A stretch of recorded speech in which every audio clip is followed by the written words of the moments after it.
So hey everyone, welcome back to another quick and very interesting tutorial. Where in this quick tutorial I'm going to show you how you can fix the issue if you're not if you're facing the issue of fail to send a message on Instagram.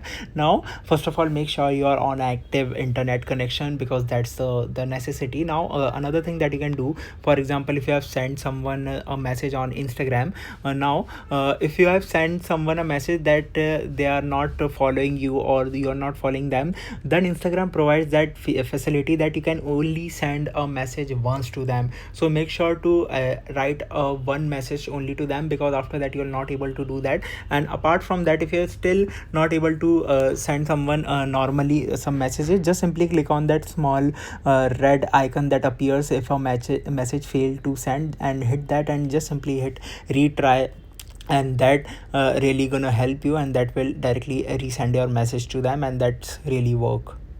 Alright, so that's it for this tutorial. I hope this video will be helpful for you. Make sure to hit the like button and subscribe button for more such helpful and interesting tutorials. See you in the next one. Take care.